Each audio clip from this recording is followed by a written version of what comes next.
Hello बच्चों, कैसे हैं आप सब।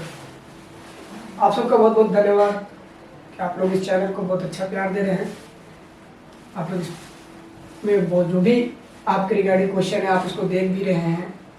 सबसे बड़ी खुशी की बात यह है कि आप इसमें का जो भी टीचर्स के द्वारा जो भी क्वेश्चन बताया जा रहा है या जो भी डिस्कस किया जा रहा है आप उसको देख रहे हैं, है ना। ये सब आपके एग्ज़ाम के रिगार्डिंग से है। आपके एग्ज़ाम में जो ऑब्जेक्टिव आने वाले हैं उसके अकॉर्डिंग टोटल क्वेश्चन दिया गया है। मैथ का हो या फिर एसएसटी का हो या साइंस का हो, और सारे ही आपको एक अच्छे शिक्षक के द्वारा जो है कि प्रोवाइड करवाया जा रहा है ना। और भी इसमें हम लोग अच्छा करने का कोशिश करेंगे, बस आप लोगों का प्यार ऐसा ही बना रहे। तो उस दिन हम लोग जो पढ़े थे क्वेश्चन नंबर 60 तक जो है कि डिस्कस किए थे ऑब्जेक्टिव का। आज हम लोग क्वेश्चन नंबर 61 से डिस्कस करेंगे। बाकी जो बचा हुआ है 60 के क्वेश्चन, आज 20 क्वेश्चन हम लोग पूरा डिस्कस कर देंगे। उसके हर पॉइंट्स को जानेंगे, उस पर हर डिस्कस करेंगे। और उसके बाद हम जो है कि फिर से नेक्स्ट क्लास में आप लोगों के लिए अलग तरीके से फिर ऑब्जेक्टिव लेकर आएंगे, चैप्टर वाइज करके लेकर के आएंगे। जैसे हिस्ट्री का, ज्योग्राफी का, पॉलिटिकल का और इकोनॉमिक्स का टोटल क्वेश्चन आप लोगों को सेपरेट बाई सेपरेट जो है कि ऑब्जेक्टिव कराएंगे। जब तक आप लोगों का एग्जाम आ जाता है तब तक जो है कि, जब तक एग्जाम नहीं हो जाता तब तक जो है कि आप लोगों को ऑब्जेक्टिव का क्लास होता रहेगा। उसके बाद जो है कि फिर से इस पर प्रॉपर तरीके से सिलेबस की 10th और 9th के सिलेबस की पढ़ाई कराई जाएगी। तो चलिए हम लोग स्टार्ट करते हैं क्वेश्चन नंबर 61 से, है ना। क्वेश्चन नंबर 61 देखिए, बहुत अच्छा क्वेश्चन करता है, ज्योग्राफी का क्वेश्चन है। किस नदी को बिहार में बाढ़ का मुख्य कारण माना जाता है। हमको पूरा मालूम है कि आप लोग को पूरा बढ़िया से मालूम होगा कि कौन सा नदी से जो बिहार में सबसे ज्यादा बाढ़ आता है ना। लेकिन फिर भी हम लोग चलो इसको क्वेश्चन है, इसको डिस्कस करते चलेंगे।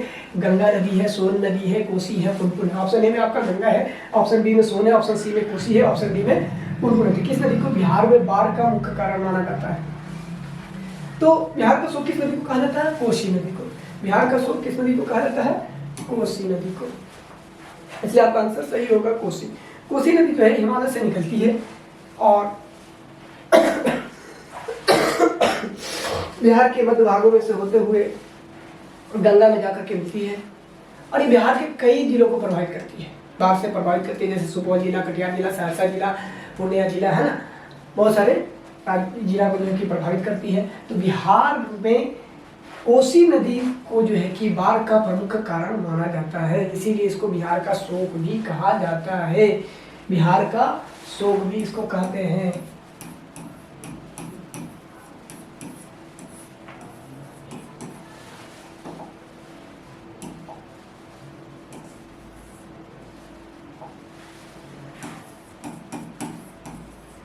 बिहार का शोक कहते हैं।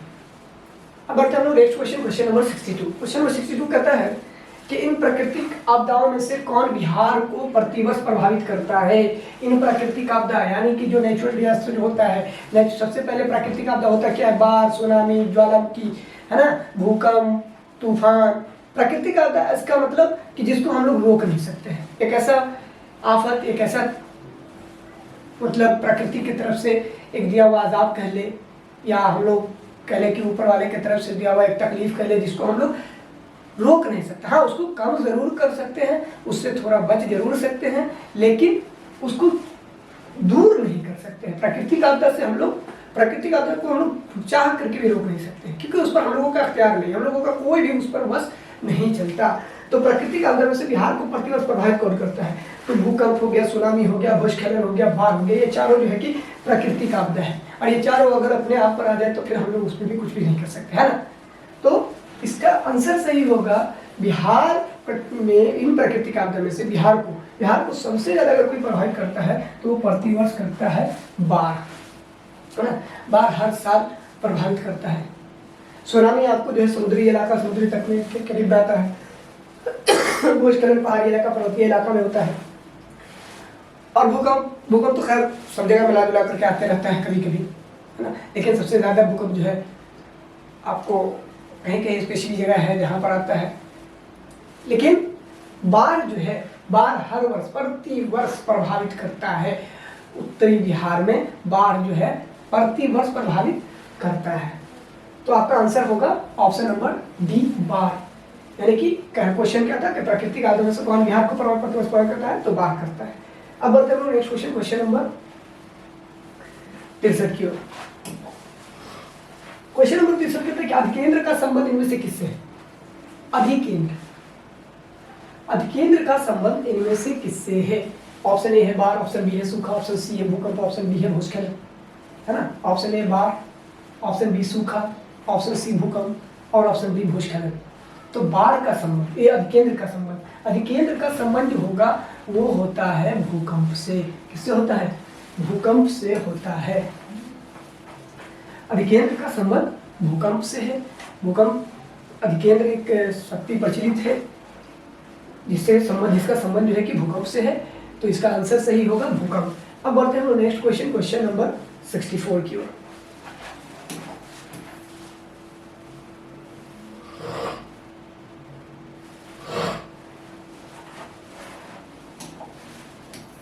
अब चाहे तो नोट भी कर लेंगे। क्वेश्चन नंबर 64 कहता है भारत में जनसंख्या की दृष्टि से बिहार का कौन सा स्थान है? भारत की जनसंख्या की दृष्टि से बिहार का कौन सा स्थान है? पहला, दूसरा, तीसरा, चौथा। अब बात करते हैं हम लोग भारत में जनसंख्या की दृष्टि से। तो सबसे पहला पर कौन आता है? पहला पर आपका आता है यूपी, उत्तर प्रदेश, सबसे पहला पर आता है। सेकंड पर आपका आता है महाराष्ट्र,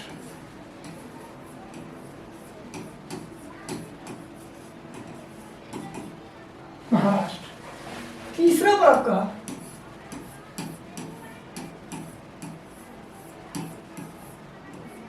बिहार, चौथा पर आपका आता है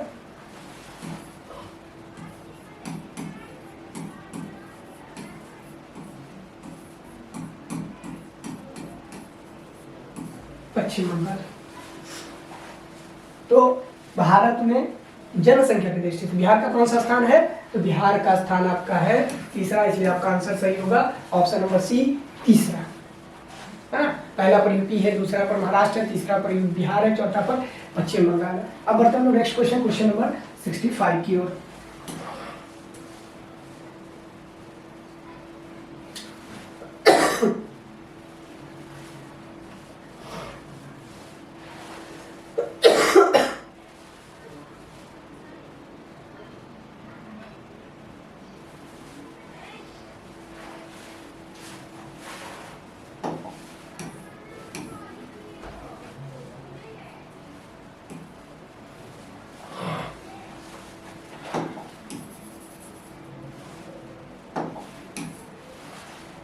क्वेश्चन नंबर 65 क्वेश्चन क्या कहता है कि प्रति व्यक्ति आय को इनमें से किस नाम से जानते हैं?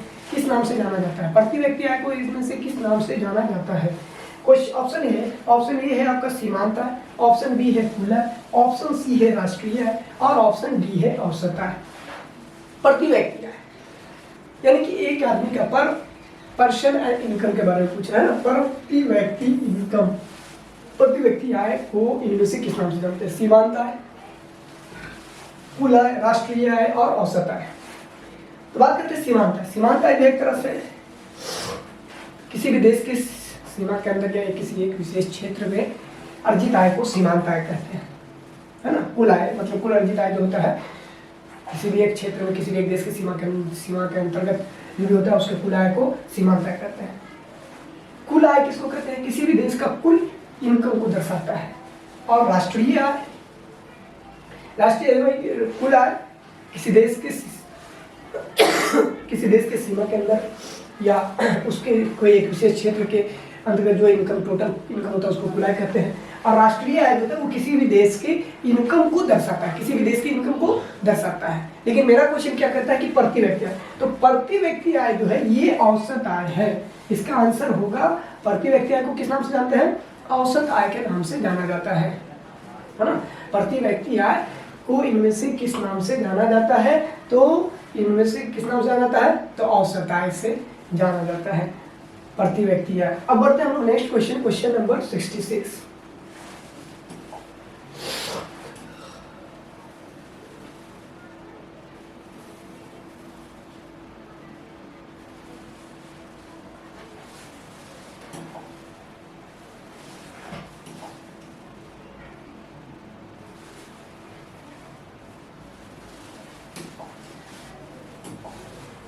क्वेश्चन नंबर 66 सभी इकोनॉमिक का क्वेश्चन है। क्वेश्चन कहता है कि विनिमय की प्रारंभिक अवस्था में व्यापार किस पर आधारित था।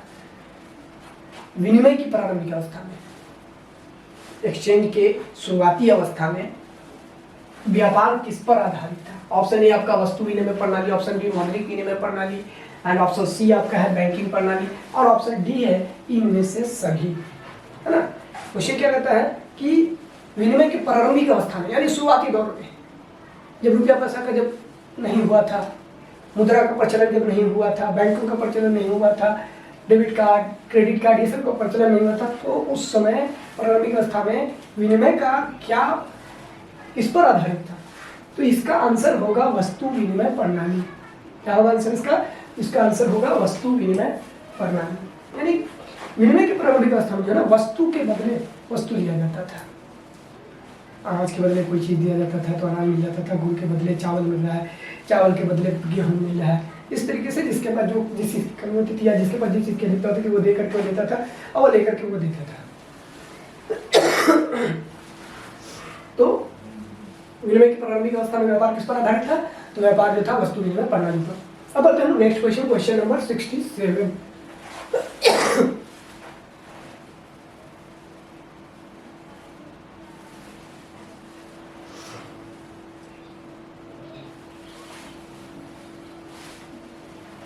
क्वेश्चन नंबर 67 क्या कहता है?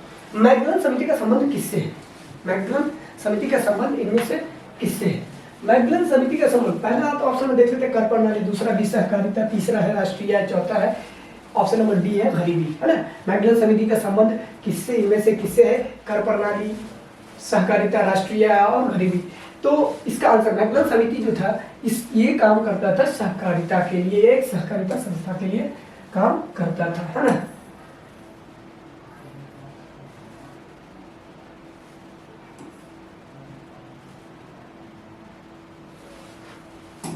ये सहकारिता समिति के लिए, किसके लिए? सहकारिता के लिए। तो आपका मैगलन समिति का संबंध इनमें से किससे है? सहकारिता से है। ये भी इकोनॉमिक्स का क्वेश्चन है। अब बढ़ते हैं नेक्स्ट क्वेश्चन, क्वेश्चन नंबर 68 पे।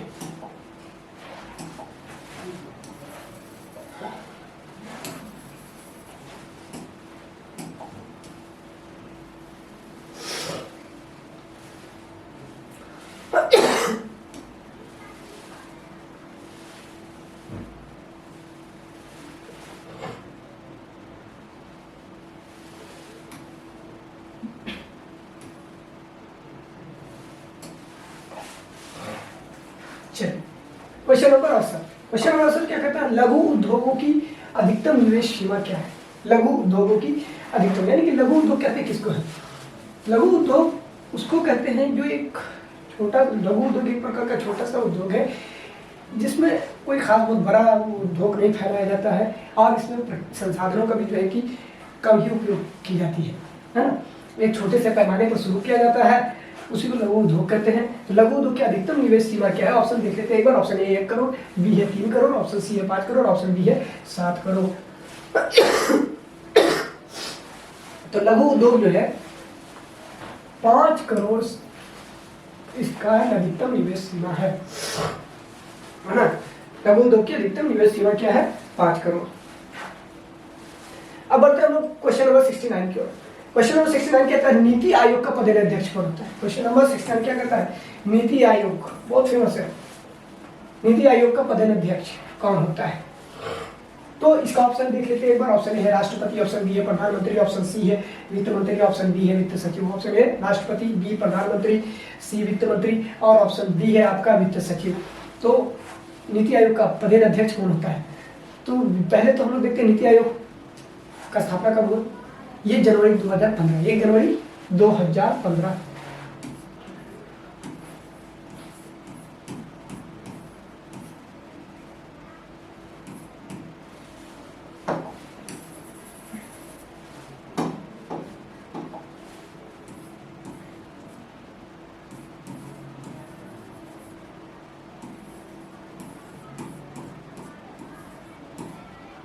जनवरी 2015 को। और इसका पदाध्यक्ष जो होता है वो होता है प्रधानमंत्री। कौन होता है? प्रधानमंत्री। पहले जो नाम था वो था, पहले इसका नाम क्या था, इसका पहला नाम था योजना आयोग।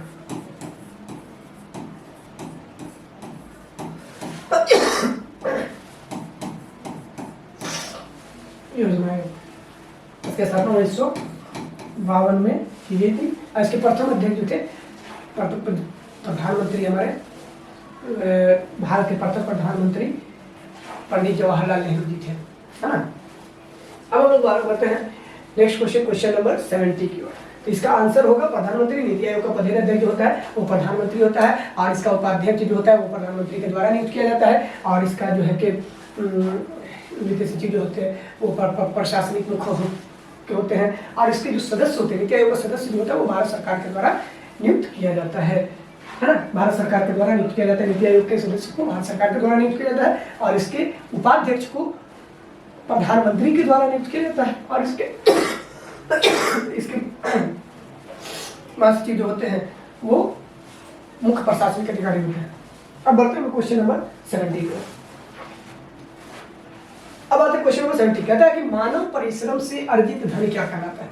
इसमें कुछ भी नहीं है, क्वेश्चन में बहुत ही आसान क्वेश्चन पूछा गया कि मानव परिश्रम से अर्जित आय क्या कहलाता है। आप परिश्रम, आप मेहनत कर रहे हो, आप परिश्रम कर रहे हो, आप कहीं पर जाकर के काम कर रहे हो, 9 बजे से लेकर के शाम में 6 बजे तक आप काम कर रहे हो, उसके बाद आप जो धन कमा रहे हो तो वो क्या है, वो आपका आय है। इसलिए आपका आंसर क्या होगा, आय होगा, है ना। मानव परिश्रम से अर्जित धन क्या कहलाता है, आय। और आप जब तक कमा करके नहीं लाओगे तो व्यय कहाँ से करोगे, खर्च कहाँ से करोगे, आप अपनी शौक कहाँ पूरा करोगे, आप अपनी जरूरतों की कहाँ से पूरा करोगे। पहले परिश्रम करने के बाद आप धन कमाओगे, यानी कि जो आप इनकम आपका होगा वही इनकम आप धन में व्यय करोगे, आप सामान खरीदने में, अपनी जरूरतों को पूरा करने में व्यय करोगे, और उसी में से कुछ आप बचाने की भी कोशिश करोगे, और जो बचाओगे उसको निवेश करने की भी कोशिश करोगे। क्यों, ताकि आप जो है कि भविष्य में निवेश करके किसी भी चीज में निवेश करके अपने मुद्रा को और भी बढ़ा सके, है ना। अब चलते हैं क्वेश्चन नंबर 71 की ओर। तो इसको नोट करना हो तो कर लेंगे आंसर आप लोग।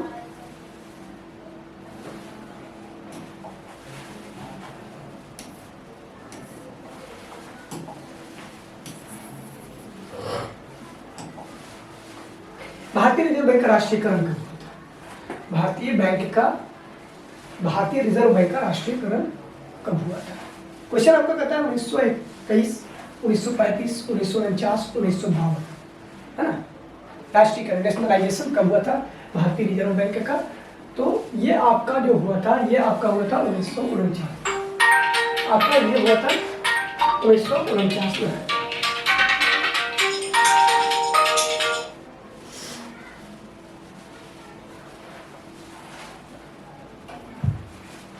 भारतीय बैंक का राष्ट्रीयकरण कब हुआ था, 1949 ईस्वी में हुआ था। और इस बैंक का स्थापना कब हुआ था, 1 अप्रैल 1935 को हुआ था इसकी स्थापना, है ना। इसकी स्थापना जो थी 1 अप्रैल 1935 ईस्वी को। अब बढ़ते हैं नेक्स्ट क्वेश्चन, क्वेश्चन नंबर 72 की ओर।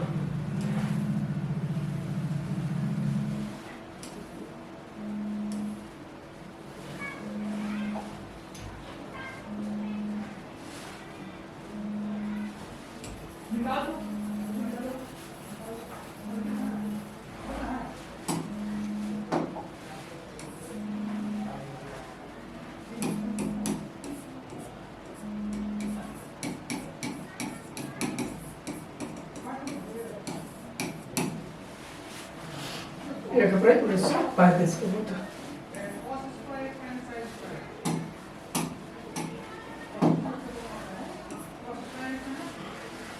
Next question, question number 72। Question number 72 कहता है कि इनमें से कौन सामाजिक आधारभूत संरचना है। इनमें से कौन सामाजिक आधारभूत संरचना है। तो ऑप्शन ए है संचार, ऑप्शन बी है आपका यातायात, ऑप्शन सी है शिक्षा, और ऑप्शन डी है वित्त। इनमें से कौन सामाजिक आधारभूत संरचना का नाम है। तो इनमें से सामाजिक संरचना, है ना। पहले बात तो हम लोग आधारभूत संरचना इंफ्रास्ट्रक्चर क्या होता है, जो लोगों के सामाजिक और आर्थिक विकास में योगदान दे, है ना। तो इसका आंसर होगा आपका सही ऑप्शन नंबर बी, का आंसर होगा ऑप्शन नंबर बी। कौन सामाजिक आधारभूत संरचना का भाग है? तो यातायात है। यातायात जो है कि हम लोग एक जगह से दूसरी जगह आराम से चले जाते हैं। आज के दौर में कहीं पर भी जाने में कोई परेशानी नहीं है, हर जगह गाड़ी चल जाता है ना। आज के दौर में तो सबसे पहला चीज़ है कि आपके हर घर मिल जाए, कि सभी घरों में बाइक है, बहुत सारे घरों में तो 4 व्हीलर भी हो गए। फिर और भी सवारियों की कमी नहीं है, रोड पे आप निकलेंगे आपको बहुत सारे सवारी मिल जाएंगे, जो आपको एक जगह से दूसरी जगह जाने में बहुत ही सुलभ और आसान होता है। तो इसलिए कौन सा सामाजिक आधारभूत संरचना का भाग है? तो ये है यातायात, है ना। अब बढ़ते हैं नेक्स्ट क्वेश्चन, क्वेश्चन नंबर 73 की ओर। क्वेश्चन नंबर 73 कहता है कि संयुक्त राष्ट्र ने किसे अंतरराष्ट्रीय सहकारिता वर्ष घोषित किया था? संयुक्त राष्ट्र ने किसे अंतरराष्ट्रीय सहकारिता वर्ष घोषित किया था? ऑप्शन ए है 1985, ऑप्शन बी है 2010, ऑप्शन सी है 2012, ऑप्शन डी है 2018, है ना। किसने किसे अंतरराष्ट्रीय सहकारिता वर्ष घोषित किया था? ऑप्शन आपका देख लेते हैं एक बार और। 1985, option B 2010, option C 2012, option D 2018। तो इसका सही आंसर होगा संयुक्त राष्ट्र ने अंतरराष्ट्रीय सहकारिता वर्ष 2012 घोषित किया था। सहकारिता वर्ष घोषित करने का मतलब इसमें विश्व शांति और विश्व सुरक्षा के बारे में, विश्व के सुरक्षा को लेकर के। अब बात करते हैं संयुक्त राष्ट्र। संयुक्त राष्ट्र जो है एक संस्था है जो विश्व के सुरक्षा और विश्व की शांति की देखरेख करता है। इसका काम यही है कि आपस में सब देश मिलजुल करके रहे। और अंतर्राष्ट्रीय सहकारिता भी जो है कि ये भी एक सहकारी समिति है, संस्थान है, और इसका भी काम विश्व शांति और विश्व सुरक्षा को लेकर के ही है। अब बढ़ते हैं नेक्स्ट क्वेश्चन, क्वेश्चन नंबर 74।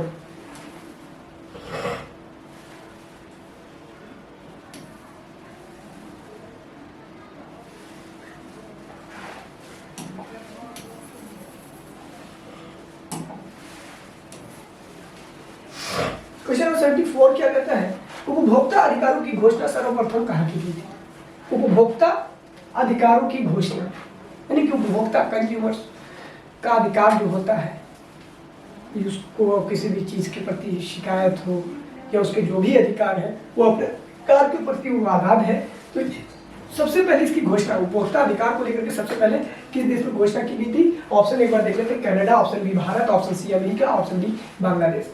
तो इसका सही आंसर होगा अमेरिका। अमेरिका में जो है कि उपभोक्ता अधिकार जो कि 1962 में इसका पहला बार इसका सर्वप्रथम दिया गया था। और उस वक्त यहाँ के राष्ट्रपति थे जॉन एफ कैनेडी। क्या नाम था?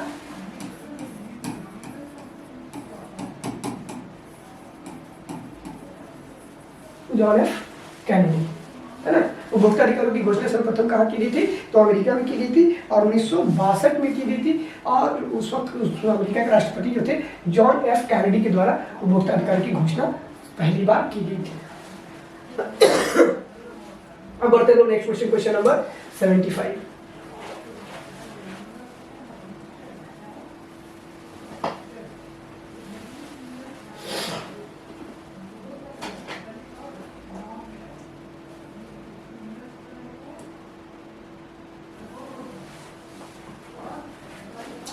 क्वेश्चन नंबर 75 कहता है कि विश्व की विभिन्न अर्थव्यवस्थाओं को एक दूसरे से जोड़ने वाली प्रक्रिया को क्या कहते हैं?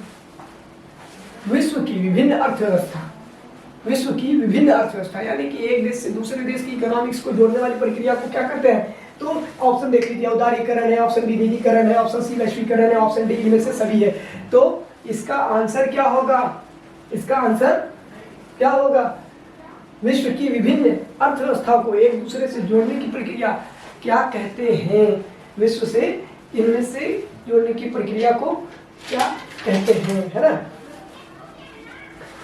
तो उदारीकरण, सबसे पहले तो हम लोग विश्वव्यापी ये विश्व की आर्थिक व्यवस्था कब हुआ था?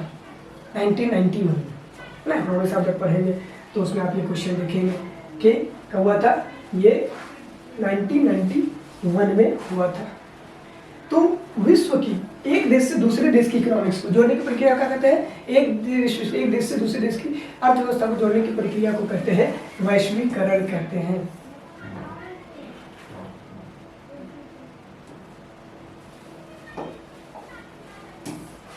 वैश्वीकरण कहते हैं, है ना। आपको एक क्वेश्चन भी होगा क्लियर। विश्व की विभिन्न अर्थव्यवस्थाओं को एक दूसरे से जोड़ने वाली प्रक्रिया को कहते हैं वैश्वीकरण। अब बढ़ते हैं नेक्स्ट क्वेश्चन, क्वेश्चन नंबर 76। पीछे ही है, इसको आप लोग चाहे तो नोट्स कर सकते हैं। अमेरिका 1962, जॉन एफ कैनेडी, और ये वैश्वीकरण।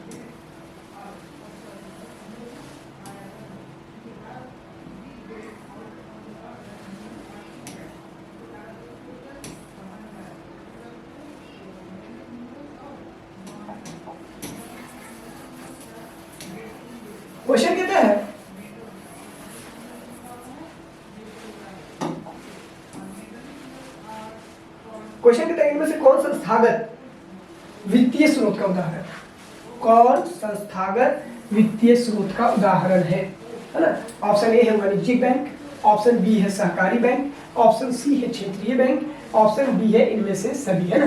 कौन वित्तीय स्रोत का, संस्थान मतलब कौन सा ऐसा संस्थागत वित्तीय स्रोत का, फाइनेंशियल सोर्सेज का एग्जांपल्स कौन है? तो वाणिज्यिक बैंक, सहकारी बैंक और क्षेत्रीय ग्रामीण बैंक और इनमें से सभी। तो इसका आंसर आपका होगा इनमें से सभी, क्योंकि आप सभी में आप अपना अकाउंट खोल सकते हैं, खाता खोल सकते हैं। सभी में जो है ना, सभी आप ही की सेवा के लिए, फाइनेंशियल सोर्स के लिए ही एग्जांपल्स के तौर पर आपके लिए सेट किए गए हैं। सभी जो है वाणिज्यिक बैंक हो गया, क्षेत्रीय ग्रामीण बैंक हो गया, सहकारी बैंक हो गया, ये सभी जो है संस्थागत वित्तीय स्रोत का उदाहरण है। अब बढ़ते हैं हम नेक्स्ट क्वेश्चन, इसका आंसर क्या होगा? इनमें से सब है वाणिज्यिक बैंक, सहकारी बैंक, क्षेत्रीय ग्रामीण बैंक, ये टोटल जो है आपके संस्थागत वित्तीय स्रोत का उदाहरण है। अब बढ़ते हैं नेक्स्ट क्वेश्चन, क्वेश्चन नंबर 77। कहता है भारत का अधिकांश कार्यबल किस क्षेत्र में कार्यरत है? भारत का अधिकांश कार्यबल किस क्षेत्र में आधारित है? ऑप्शन ए प्राथमिक क्षेत्र, ऑप्शन बी द्वितीय क्षेत्र, ऑप्शन सी तृतीय क्षेत्र, इनमें से कोई नहीं, है ना। तो आपका इसका आंसर होगा तृतीय क्षेत्र। अब मतलब तृतीय क्षेत्र, प्राथमिक क्षेत्र, द्वितीय क्षेत्र है क्या? इकोनॉमिक्स का बहुत फर्स्ट चैप्टर का बहुत ही फर्स्ट और सेकंड चैप्टर में लगभग इसका अच्छा बार जिक्र किया गया है 10th क्लास के बुक में। तो इसमें प्राथमिक क्षेत्र आपका हो गया कृषि उत्पादन, कृषि हो गया, मत्स्य पालन हो गया, है ना, ये सब आपका दूध हो गया, ये सब आपका प्राथमिक क्षेत्र है। द्वितीय क्षेत्र में क्या रहता है?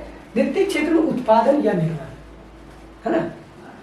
ये जो हमने निर्माण जो यहाँ पर से जो प्राथमिक क्षेत्र के अंतर्गत जो है, अब उससे हम लोग कोई चीज़ का निर्माण कर रहे हैं, तो वो द्वितीय क्षेत्र में आ गया। और तृतीय क्षेत्र में आ जाता है आपका क्या? ये सेवा, स्वास्थ्य, शिक्षा, बैंकिंग, है ना। प्राथमिक क्षेत्र में आपका क्या क्या आ गया? कृषि, मत्स्य, और द्वितीय क्षेत्र में क्या आ गया? उत्पादन, निर्माण, ये आपका द्वितीय क्षेत्र में आ गया। तो आपका कहता है कि भारत का अधिकांश कार्यबल किस क्षेत्र में है? तो ऑप्शन नंबर सी तृतीय क्षेत्र में, सबसे ज्यादा तृतीय क्षेत्र सेवा के क्षेत्र में है। अब बढ़ते हैं हम नेक्स्ट क्वेश्चन, क्वेश्चन नंबर 78 की ओर।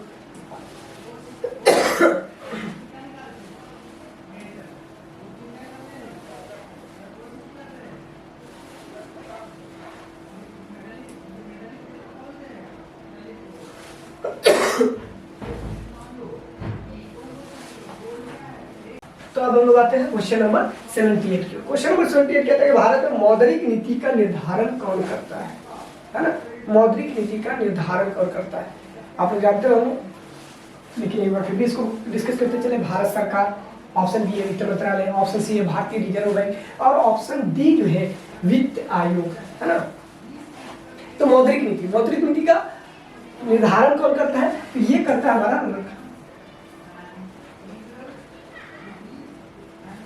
ये करता है हमारा,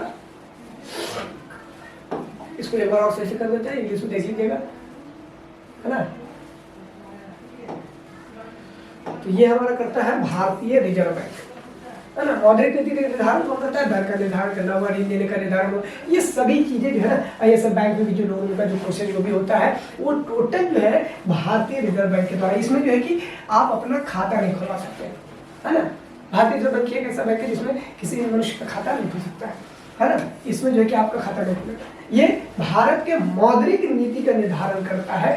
टोटल यहाँ का इकोनॉमिकल जो भी आर्थिक व्यवस्था का जो भी रिलेटेड होता है, मुद्रा से संबंधित होता है, वो सारा का यही निर्धारण होता है ना। भारतीय रिजर्व बैंक, भारत में मौद्रिक नीति का निर्धारण कौन करता है? तो ऑप्शन सी आपका सही है, भारतीय रिजर्व बैंक। अब बढ़ते हैं क्वेश्चन नंबर 79 की ओर।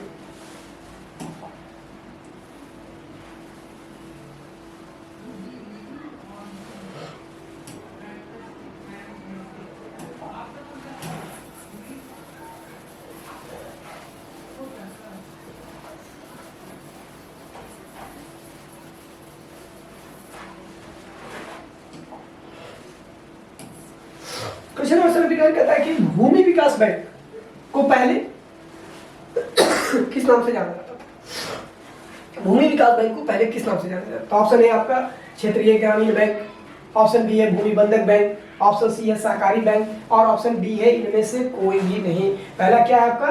क्षेत्रीय ग्रामीण बैंक है, देख रहे हैं ना ऑप्शन, और ऑप्शन बी भूमि बंधक बैंक है, ऑप्शन सी आपका जो है कि सहकारी बैंक है, ऑप्शन नंबर डी इनमें से कोई नहीं। तो भूमि विकास बैंक को पहले जो कहा जाता था वो कहा जाता था भूमि बंधक बैंक। क्या कहते थे? भूमि बंधक। इसलिए आपका आंसर कौन सा सही है? ऑप्शन नंबर बी भूमि बंधक बैंक। अब बढ़ते हैं नेक्स्ट क्वेश्चन, क्वेश्चन नंबर 80, है ना।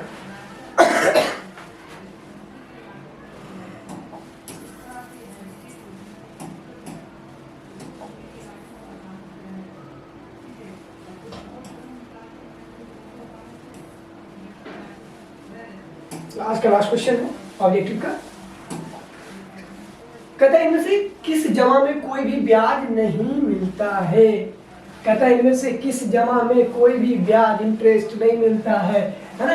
स्थायी जमा, संचयी जमा, आवर्ती जमा या फिर चालू जमा, है ना।